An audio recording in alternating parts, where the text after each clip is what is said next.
Hi, thanks for joining me. Today I'm going to be going over problem 3, part 1 from week 7 of the Invariant Summer Puzzle Competition. As always, I'll leave a link in the description below to the Facebook page of the Invariants where you can find more details about the competition.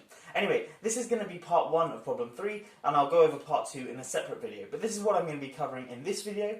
We have the sets SK being equal to the set of k-tuples, so the set of the set of lists of numbers of length k, where each of those numbers are positive integers, with the property that a1 is less than or equal to a2 and so on is less than or equal to ak, i.e. they're non-decreasing.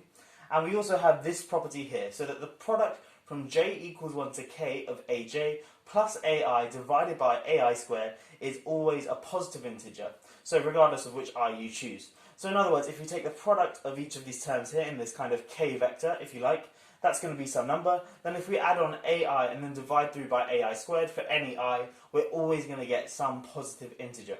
So sk is a set of these guys which satisfy that property. What we want to do is prove that the cardinality of sk is less than infinity. So in other words, sk is a finite set, i.e. there are only finitely many k-tuples which satisfy this property here.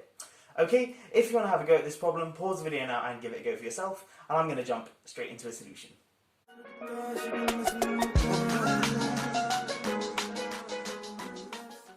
Okay, so the way that we're going to show that sk is finite is by deriving some necessary conditions on its elements. So in other words, we're going to show that if we have some element in sk, then it must satisfy some necessary conditions, and then we'll show that there are only finitely many k-tuples that satisfy those necessary conditions, and hence sk must be finite. So in other words, we're showing that sk is a subset of some finite set, and hence sk itself must be finite.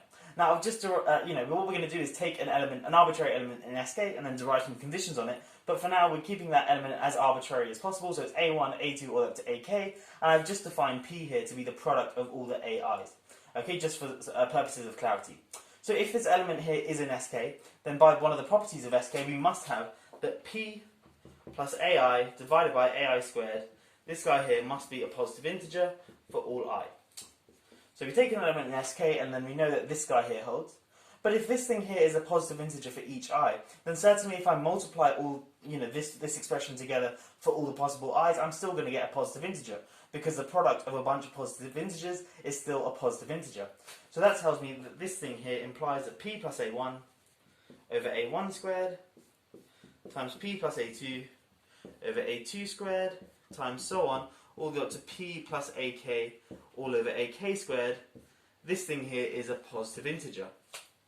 Okay, well I can kind of factor out all the denominators from each of these guys. So I get a 1 over a1 squared times a2 squared times so on, all the way up to ak squared. And then I'm going to get p plus a1, p plus a2, and so on, all the way up to p plus ak, like so. But notice that this thing here is just a1 times a2 times so on, all the way up to ak, all squared.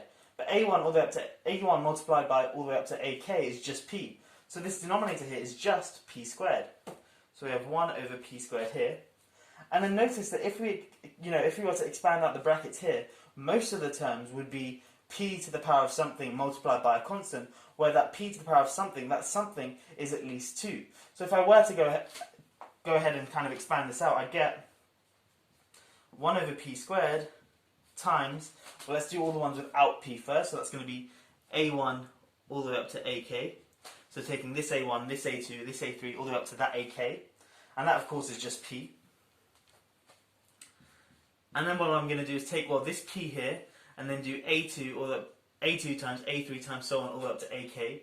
So that's p times a2 times a3 times so on, all the way up to ak. And then I'm going to take this a1 multiplied by that p, and then a3 and a4 and so on, all up to ak. So that's going to be p, a1, a3, and so on all the way up to ak, and so on. This will continue just taking one of the p's from one of the brackets and taking the ai's from the others, and we continue this and we get to p, then a1, a2, all the way up to ak minus 1, like so. And then everything else we know is going to be a p to the power of something. So, p to the power of something which is at least 2. So once I've done all these terms here, next I'd perhaps choose this p, then a3, a4 and so on. But that's going to be p squared times a constant. But then when I divide through by p squared, that's certainly going to be a positive integer, so I don't really need to worry about this. So this thing here being an integer is in fact equivalent to just this guy here being an integer, like so. Okay, so essentially we've shown that if we have a tuple a1 all the way up to ak in sk, then it must be that 1 over p squared times this guy here is also a positive integer. But we can also simplify this quite a lot as well. Firstly, 1 over p squared times p is just going to give me a 1 over p, like so. And then the 1 over p squared times this guy here, well, one of the p's will cancel, but then I'm left with a2 times a3 times all the way up to ak, but that's just p over a1. So all in all, this thing here is just 1 over a1. Similarly, this guy here is just 1 over a2, and so on, all the way up to this last term here, which is just going to be 1 over ak. So what we've shown, is that if a1, a2, all the way up to ak is some tuple in sk, then it must be that 1 over p plus 1 over a1 plus 1 over a2 plus so on plus all the way up to 1 over ak is a positive integer. That's what we've done for now. Let me clear up the whiteboard and we'll continue. Okay, so we just showed that if a1, a2, all the way up to ak is some k-tuple in sk, then it must be that 1 over p plus 1 over a1 plus so on plus 1 over ak is a positive integer. But because it's a positive integer, in particular, it means that it's bigger than or equal to 1. Like so. So we have this thing here holding. Now remember, we also have that this thing here implies that a1 is less than or equal to a2 is less than or equal to so on, all the way up to ak, like so. But then if we just kind of notice that if a1 is kind of the smallest out of these guys, then that means 1 over a1 is going to be the biggest out of all these guys. So in other words, we can kind of take the reciprocal of this kind of line of inequalities and then flip all the signs of the inequalities. So we have that 1 over a1 is bigger than or equal to 1 over a2 is bigger than or equal to so on, all the way up to 1 over ak. And in particular, because each of these ai's here are positive integers, I also have that this thing here is bigger than or equal to 1 over p. Because if of course, a1 times a2 times so on all the way up to ak, this thing here is going to be bigger than or equal to ak, so taking the reciprocals gives me that last inequality there. Okay, so we have this thing here holding, but notice that then this thing here, this left-hand side of what I have, 1 over p plus so on, or 1 over a1 plus so on all the way up to 1 over ak, this thing here is going to be less than or equal to, well, if I bound these guys, well, 1 over ak is less than or equal to 1 over a1. 1 over ak minus 1 is also less than or equal to 1 over a1. And in fact, all these terms here are going to be less than or equal to 1 over a1. So all in all, this is less than or equal to k plus 1 divided by a1, like so. But we also know that this thing here is bigger than or equal to 1. So this thing here is bigger than or equal to 1. But notice that this thing here can't really hold for really large a1 that is. K is a fixed number.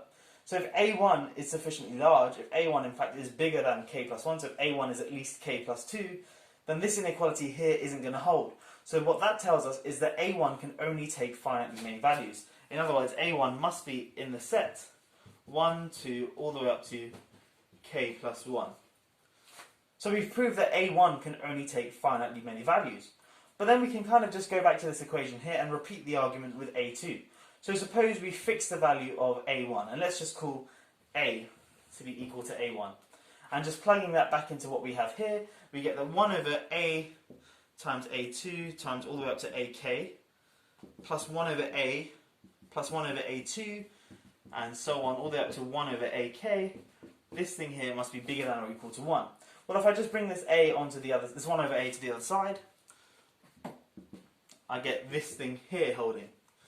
But then I can kind of just repeat the exact same argument with 1 over a2, because we know that 1 over a2 is bigger than or equal to 1 over a3, is bigger than or equal to so on all the way up to 1 over ak, and that's going to be bigger than or equal to 1 over a2, a3, so on all the way up to ak. So then I can repeat the argument again and show that a2 can only take finitely many values. Then do the same thing and do the same argument with a3, a4, and so on all the way up to ak. So all in all, we show that a1 has finitely many values, a2 has finitely many values, and so on all the way up to ak. So there are only finitely many tuples that could potentially work, hence sk must be finite, and that solves part 1 of our problem. I hope that has all made sense, and I hope you've managed to follow along. Thanks for watching. Catch me in part 2 for the solution to part 2, and yeah, until then, have a great day.